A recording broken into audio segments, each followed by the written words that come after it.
because I am a small business owner, not generally known for that, but for 23 years I was a director of the largest customer-facing business on the Isle of Man in a variety of roles, and that's Isle of Man Enterprises that owns ShopRite. So I absolutely know what it is to be in the local economy and to be a customer-facing business.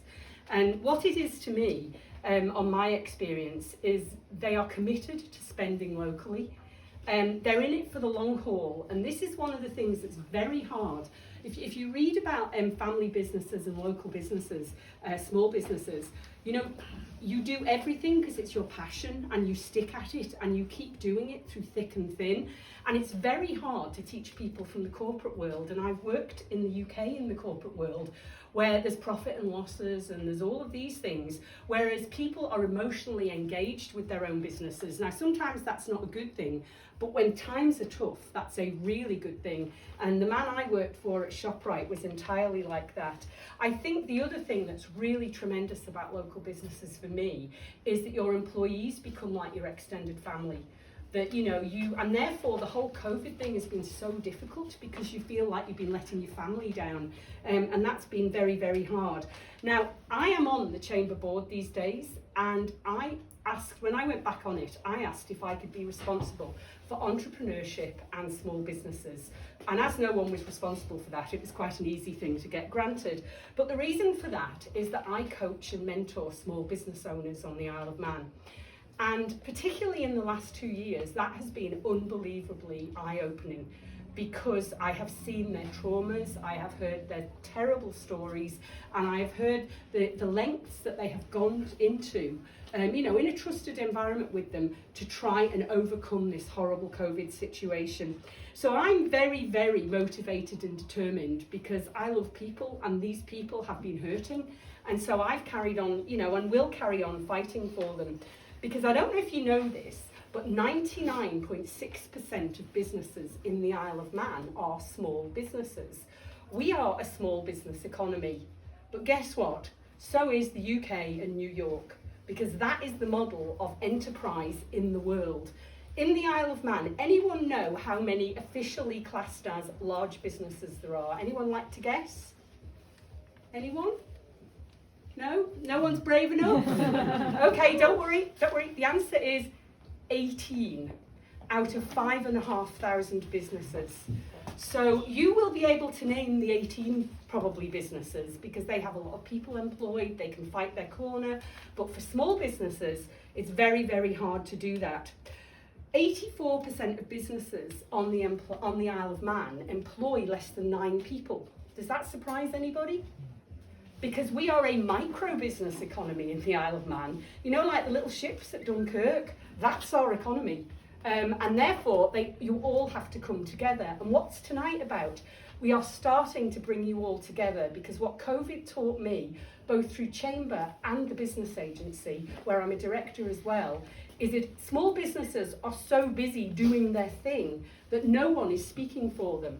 But what we need from you is to all get together, share your stories, share the facts, and let us aggregate them and present them to the Minister, present them to Mr. Johnston, because that's what we need. So in COVID, the viability of really great businesses was devastated almost overnight. Debt levels were horrendous. I told you I've seen mental health struggles from a number of my clients. And one of the things I personally saw, because I was also a trustee of the Manx Solidarity Fund, was something, my own business, I've worked a long time, my business was founded in the year before COVID. I wouldn't have asked for money probably anyway, but I know I wouldn't have qualified. But there were many people who set up a business in that year and they didn't qualify for anything. Because I know that, because I help process applications for them at the Manx Solidarity Fund. So there are many things we just don't know about our economy today. There are 3 big sectors, and I think Andy is going to touch on those. But what we have got going on is massive transformational change in our economy at the moment. We currently, historically, have looked at 16 sectors in our economy.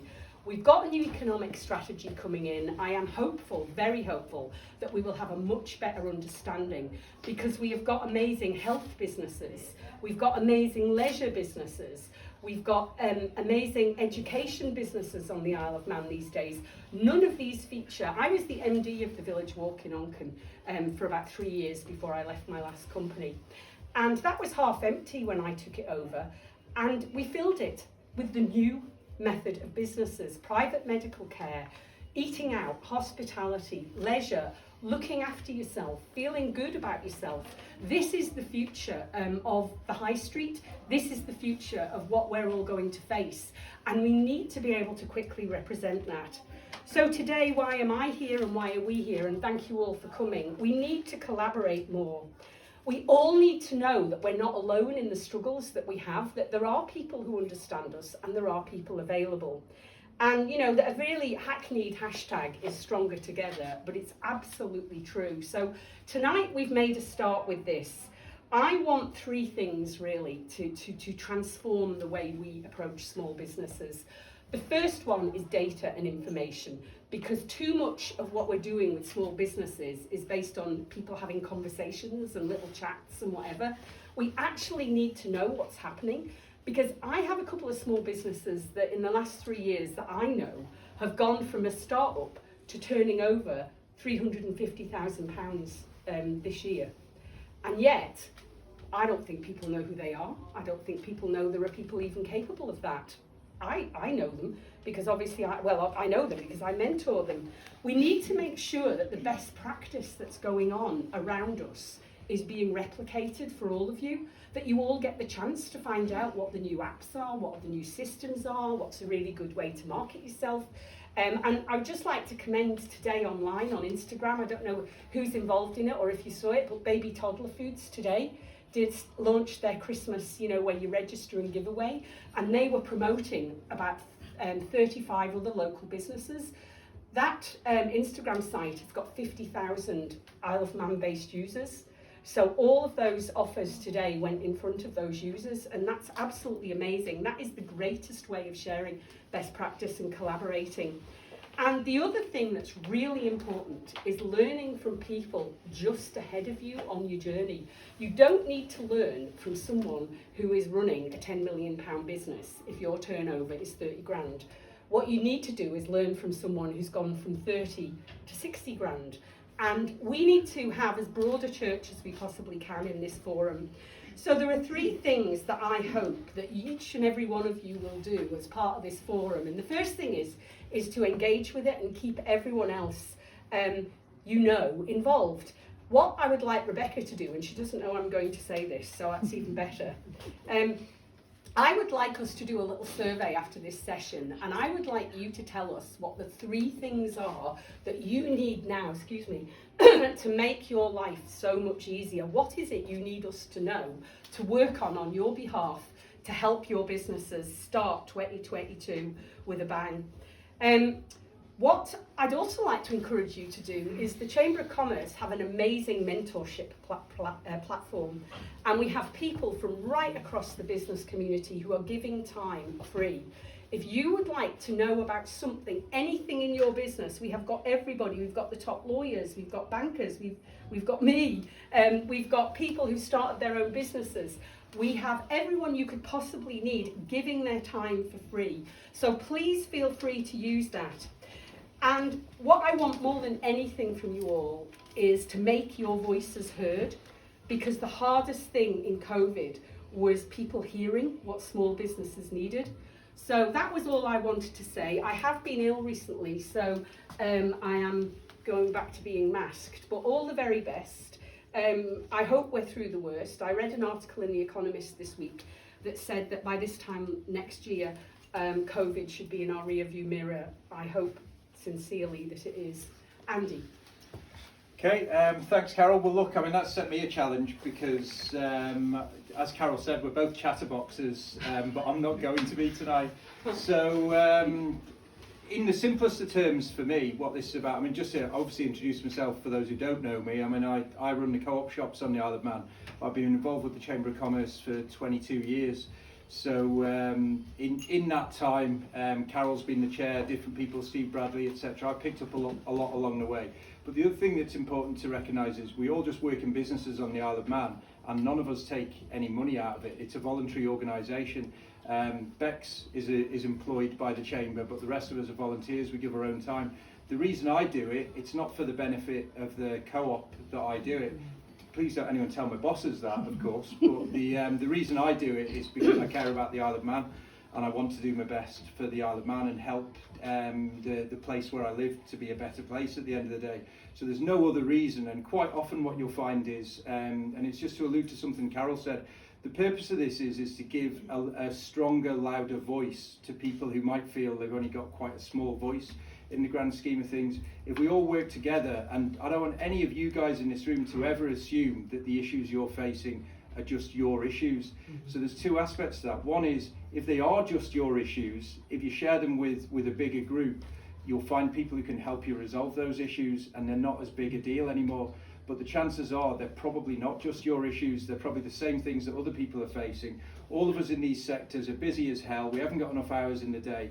We haven't often got enough time to actually sit down and think about the things that are causing us pain. So actually sometimes to be able to share them with a wider group, we can get on top of these issues and we can get them resolved and sorted. These gentlemen from the government and others within will really listen to that sort of stronger, louder voice.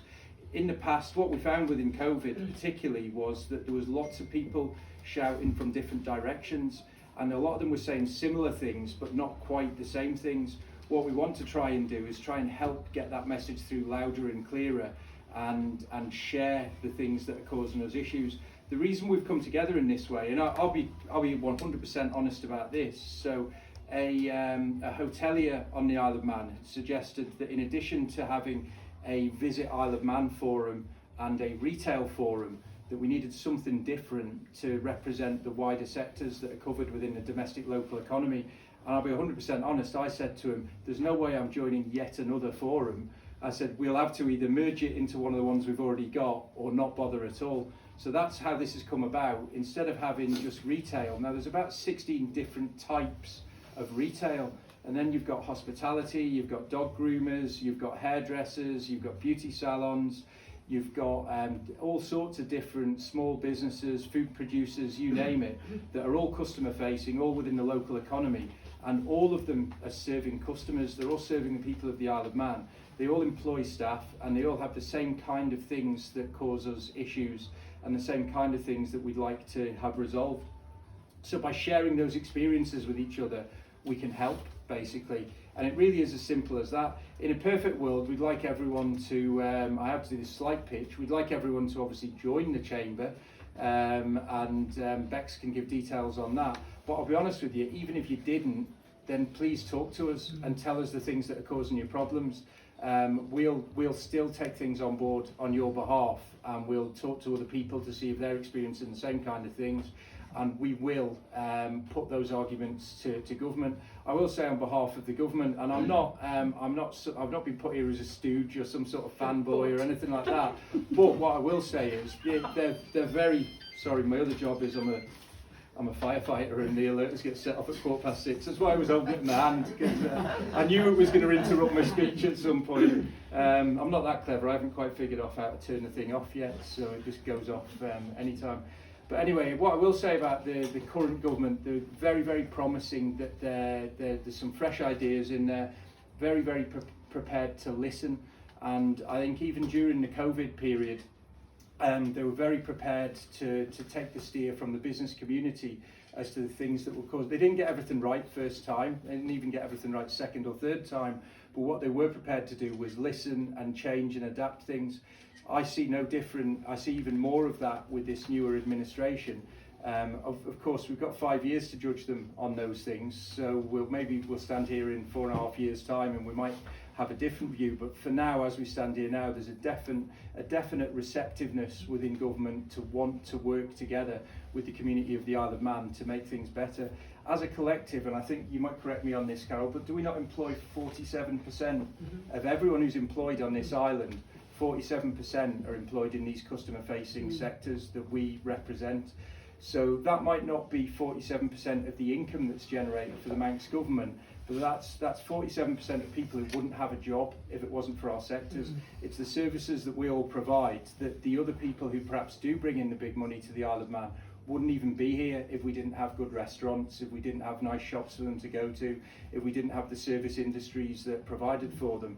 So actually we're massively important to the Isle of Man. Those jobs that are provided keep people off having to claim benefits, and that again saves the government money and contributes to the economy. So we are massively important, and literally for me it's simply that. We just want to be able to help and share and be a louder voice to represent all of the sectors that are gathered here today.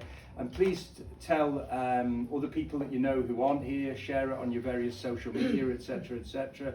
Just put them in touch with us, and never ever be afraid to, so whether it's opposing the loss of 66 parking spaces in Ramsey right now with the proposed flood defences, whether it's issues in Douglas connected with the promenade works, etc., whether it's Pulrose Bridge, it doesn't matter what it is, whatever the things are that are happening in your area that are causing you pain, let us know about them. We'll help wherever we can.